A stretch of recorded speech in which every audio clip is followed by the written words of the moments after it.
Hello fellow booktubers, my name is Lauren, you're watching Dreams Books Courage, and today I'm filming my third #browse my bookshelf episode. I've been loving doing these and I just think that it's a really good way to show you the books on my bookshelf without having to do an actual bookshelf tour. This way you really know more about these books and you know more about my feelings and my thoughts on these instead of me just showing you the title and author. And so I'm really excited about the next 5 books that I'm going to be showing you in this episode, so let's go ahead and get into them. This first one is a book that I'm sure that a lot of you have already read, and that is Attachments by Rainbow Rowell. And this is one of those books where it's like BookTube made me buy it because I've just heard such good things about Rainbow Rowell. And this is the second book that I've read by her, the first one being Landline. This centers around 3 people. The main guy is actually a screener of emails because this takes place in the late 90s, and so that's whenever they still had email screeners who really just like checked everyone's emails to make sure that they were following the rules in their emails and they weren't sending any personal emails. And so the main character of Lincoln comes across these 2 women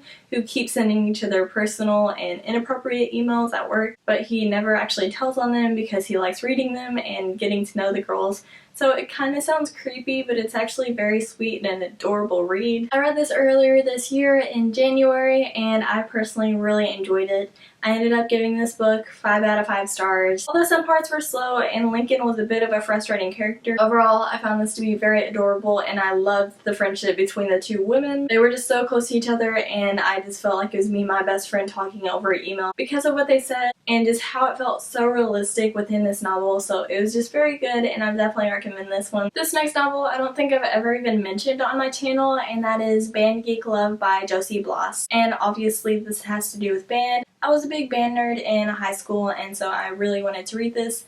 I actually think I read it in 8th grade or like the summer after 8th grade, and I think I probably primarily bought it just because it had something to do with band. This is about a girl named Ellie and she plays trumpet and she is the squad leader of her section, and then there's this new guy who comes in and she starts to fall in love with him, which is kind of difficult because he is a member of her trumpet squad. Personally, I could definitely relate to the premise of this book and I thought it was a very interesting topic. Thinking back on this book, since I have been in band for the past 4 years and I was a squad leader, it definitely brings back memories that I've had throughout band and it kind of actually makes me want to reread this book. I ended up giving this book 3 out of 5 stars, but I'm not sure if that rating would still hold today because I actually read this before I even had a Goodreads and then I rated it afterwards, so I should probably go back and reread this book to see what my thoughts are on it now. From what I remember, the writing style was pretty simplistic and the story was also pretty simplistic, but I still think that I would enjoy it, and if you're in band I would recommend you read this book. I just think that you would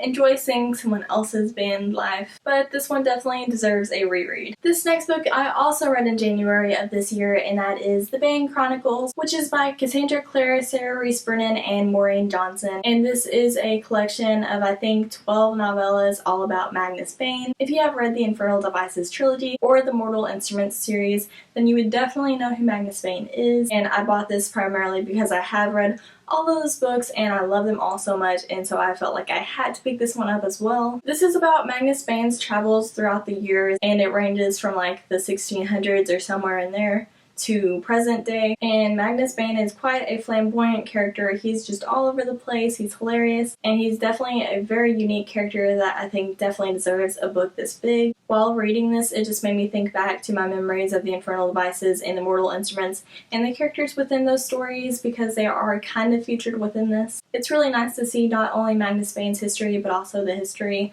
of like the Lightwoods and the Herondales. I gave this book 5 out of 5 stars. I really love Cassandra Clare's writing style, and I also enjoyed Sarah Reese Brennan and Maureen Johnson's writing style as well. Magnus Bane is just such an interesting character, and the way that these stories are told is just so hilarious, and I just really love reading about him. I wouldn't mind even reading more novellas about him because he's just that interesting of a character. If you have enjoyed the Mortal Instruments series and the Infernal Devices trilogy, I would recommend that you pick this up just because it lends to that sentimentality of the Shadowhunters while also having a lot of the hilarious moments that Magnus Bane is known for. This next book is The Battle of the Labyrinth by Rick Riordan, and I got this book because I've heard so many good things about the Percy Jackson and the Olympian series, so I just got the entire box set. This is actually the 4th book of that series, and it is about Percy Jackson and his friends Annabeth and Grover, and they just go on these crazy adventures. This one specifically is about this labyrinth that they enter, and it's a very confusing labyrinth that has like a mind of its own, and it's very hard to get out of it. And there are a lot of monsters within it, and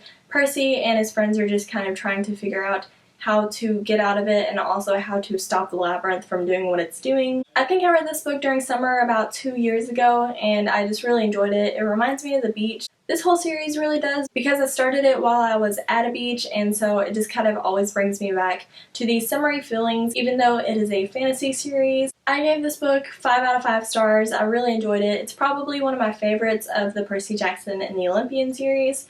I love how they had all these adventures underneath this labyrinth, and it just took them to these very unique places, and you never really knew what was coming next, so I thought it was a very, very interesting read, and I would really recommend the Percy Jackson and the Olympian series. And the final book that I'm going to be talking about is Because of Winn, Dixie by Kate DiCamillo, and I actually read this book for a class, and I was very young when I read it, probably about 3rd or 4th grade, and so I don't really remember a lot about it. But this is about a young girl named Opal and a dog that she adopts that's named Winn Dixie. On Goodreads, I gave this book 3 out of 5 stars, but I'm not really sure how true that is to how much I enjoyed it whenever I did read it. Again, this is probably a book that I need to reread to really get an actual rating on it because I just can't really remember a whole lot about it now. This book does have a lot of awards, and so I think it is a very good book if you're in elementary or junior high, but I'm not sure how much applies if you're older than that. It is a cute short read, so a lot of younger readers would probably appreciate this book, and I think that this book would bring back a lot of memories for older readers. So those are the 5 books that I'm going to be talking about in this episode of Browse My Bookshelf. I would love to know what you think of these 5 books and if you are enjoying this series. Again, thank you so much for watching my videos, and I'll see you guys next time. I'm gonna go get back to reading.